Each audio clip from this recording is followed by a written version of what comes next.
Stropha is a corpus gunblade that's essentially Arcaplasmor in your melee slot. Projectile it fires has all the properties of the one that Arcaplasmor fires. It's a wide-boy projectile with high punch-through through enemies. It has no bonus damage for headshots, and it forces impact procs.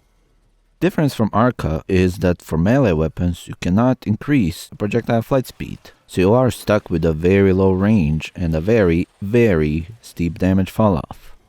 Also, you cannot add extra headshot damage, which is something you can do on firearms. But what you can do is build this for heavy attacks and get some huge numbers with it.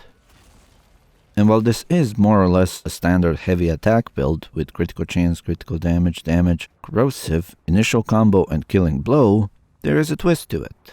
Projectile has 100% of its damage as impact damage, which means that primed impact mod is highly effective on this weapon.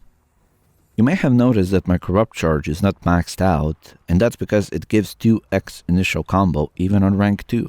And because there is a bug with initial combo that can remove its effects if you spam heavy attacks faster than it recharges, I think using less of it is better.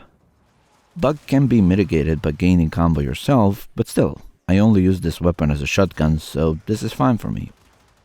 Riven disposition is low, but if you like the weapon or just happen to have a Riven, I suggest trying to get some critical chance in your roll, as that pushes the weapon to red criticals. Initial combo is another great option, as with a maxed out corrupt charge, you can get to 3x initial combo, which means 3x heavy damage. Condition overload works on this weapon, but I don't run it. Weapon has only one projectile, so for me it's more productive to put condition overload on something like Redeemer Prime, which is an actual buckshot shotgun. It still works for this weapon, and you can get even more damage out of it, but apart from just increasing damage per shot, there's no other ways to scale it. And I'm talking about bleeding. Regular attacks do offer some forced bleeds on both stances.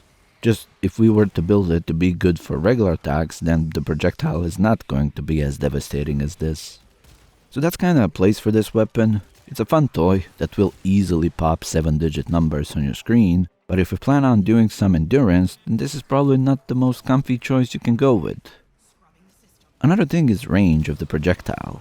It only does maximum damage up to 6 meters. Then it drops down to 1% damage at 12 meters. It is as point blank of a weapon as it can be. Now, for special features.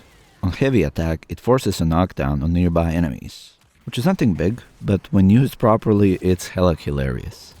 Let me introduce you to today's test subject, Shield Lancer. Pretty unnoticeable enemy when you encounter him, but when exposed to certain states, then it shows his true power, which is the ability to ignore physics.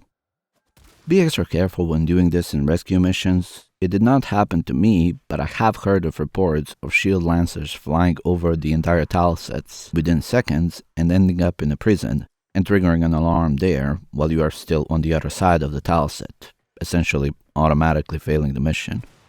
It is a pretty glorious way to fail it though. Thank you for watching, subscribe for more, and I'll see you in the next one.